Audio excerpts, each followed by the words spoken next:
Ce qui est inédit, c'est que ça fait 3 ans, plus de 3 ans qu'on plante des ananas. On subit les aléas de l'hiver, puisque c'est quand même une culture tropicale. Et puis on a eu de toutes sortes de surprises, hein, d'agréables surprises quand ça pousse. Et puis l'hiver dernier, on a eu une semaine au mois de décembre, première semaine de froid, hein, de froid persistant, hein, et ça a cramé toute la culture. Voilà. Donc là, j'étais plutôt démoralisé. Mais la nature est toujours résiliente, et beaucoup plus résiliente qu'on ne peut se l'imaginer. Et voilà, le résultat, c'est que vous voyez tout autour, hein, tout autour de vous, vous voyez de l'ananas qui a prospéré, parce que finalement, ce froid-là l'a plutôt boosté.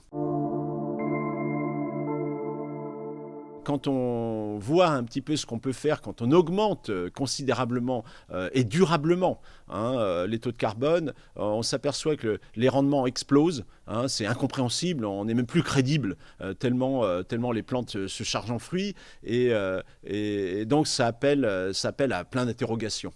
Hein. Alors c'est sûr qu'il faut absolument, on n'a pas le choix, continuer dans cette voie-là, et c'est une obligation aujourd'hui, tout simplement. On sait que les plastiques sont pas des carbones, on sait que la ferraille c'est pas du carbone, on sait que voilà, on n'est pas dans le carbone, mais tout ce qui a capté dans l'histoire le rayonnement lumineux. Nous, on mange des aliments, on mange parce qu'on n'est pas capable de capter les rayonnements de l'énergie. Mais voilà, donc tout ce qui est organique. Donc c'est énormément de choses, énormément de produits.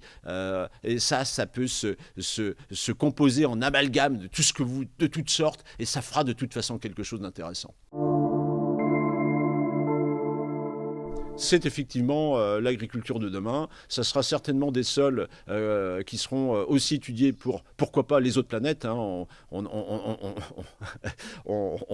le pense, je pense, du côté de la NASA et puis du CNES. Et on a la nécessité aujourd'hui, et ça c'est très important, de multiplier un peu partout dans le monde ce type de sol pour pouvoir récupérer de l'information.